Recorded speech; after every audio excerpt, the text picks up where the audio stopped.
Egun on, gu hirugarren mailako ikaslea gara eta antzerki bat egingo dugu. Eskaini nahi diegu gabonetan jostailu barik geratzen diren umeei. Buenos días, somos los alumnos de tercero de primaria y vamos a representar un teatro dedicado a todos los niños y niñas que debido a la pobreza se quedan sin juguetes de Navidad.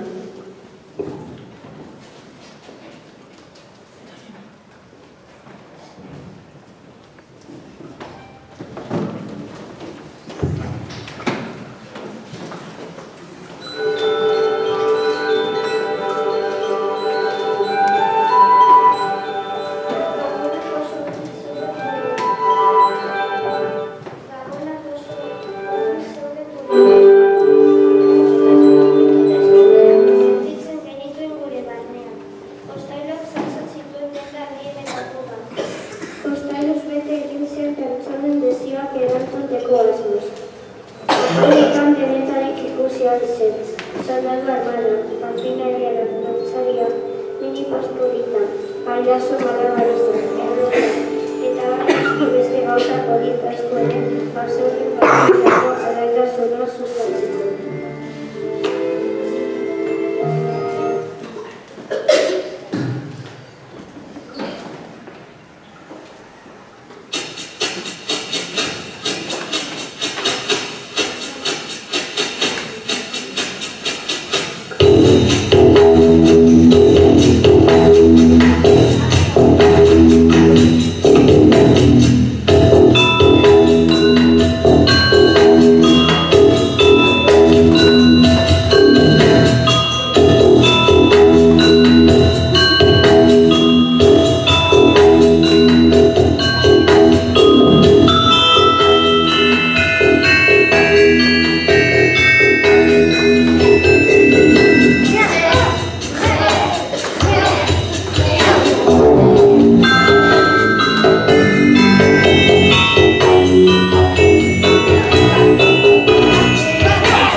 Gauza hauen artean bazegoen panpin bat oso handia eta benetan zoragarria zena. Oso jostailu garesti eta prezioso zen. Berak ondo bazekien zein zen bere izena. Peluche eta leku honetan gustura sentitzen zen. Hori zen bere zorigaitza. Nahiko dirua zeukaten, pertso ez zuten beraren arretaz hartzen. Emeak zituztenek aldiz, ez zeukaten dirurik hain baliotsu izatea zen. Bere arazoa gabon ailegatzen zen. Gehien pelutxek aldapak nola uzten zirenek konturatzen zen.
erostea erabaki gabe.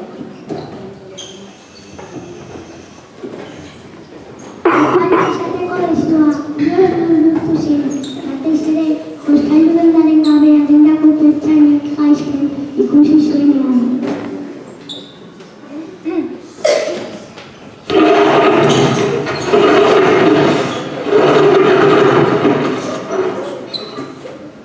Gero ardurak amatatu zituen.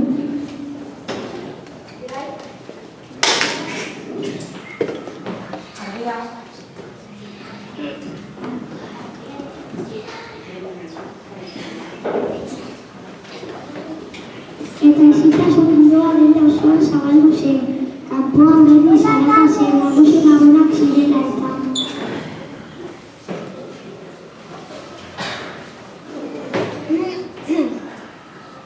Ilunpean Peluchek negatu. Besterik ez zuen. Batez ere lagunak oso modu tristean pasatuko zituela, konturatzen. Berak mingan zuen bazekielako hor zegoela bakar oso garestia zelako. Merkea izan balitzen buru zen, norbaiten etxean egongo litzaketela gabonetako festaz partzen. Bat batean izutzen nintzen.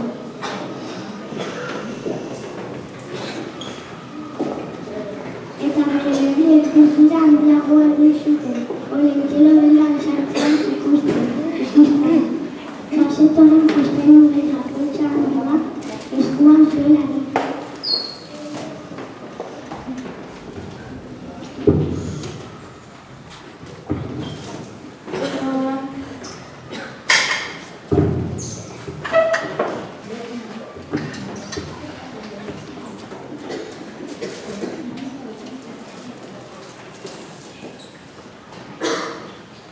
Post-postik sentitu zen, gure papira oso nuri haren zen zegoen eta zuen eta jun datu zen beharren ikusi dit.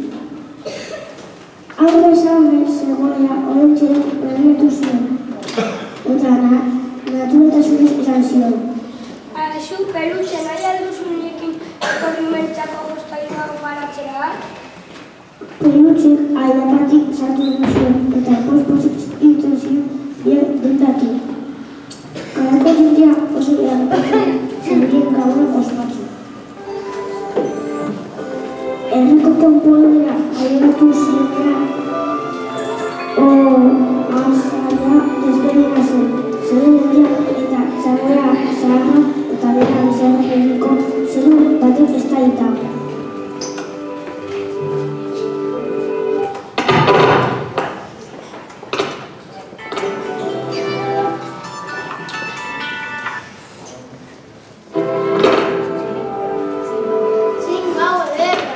Esan zuen Peluche. Eta horreak klasean txabuera Peluchek pontxatik opariak ateratzen zituen.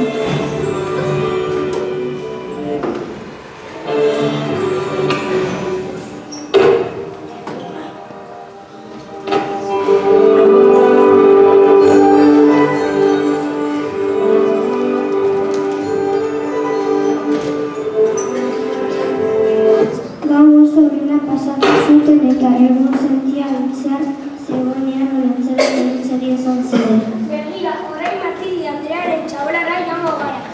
Oparirik hoberenak gaixo dagoen bere ilobarentzat izan behar da.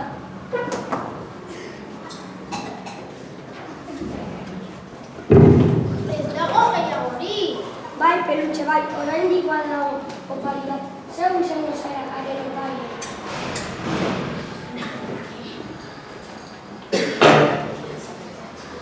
Herrian inoiz ez zuten jakin nola zuen Matilden Andreak bere ilobari jain opari edera lortzeko.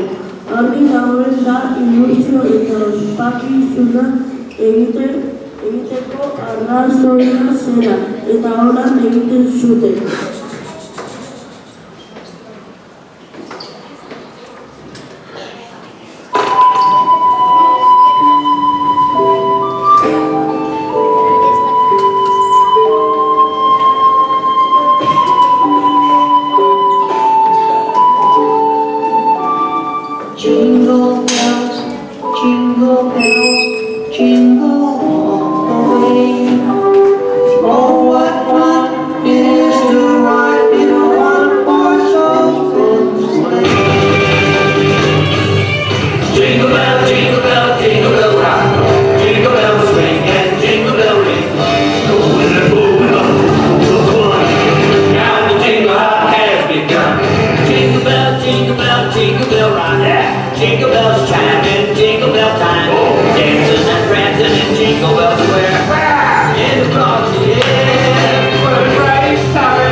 Eta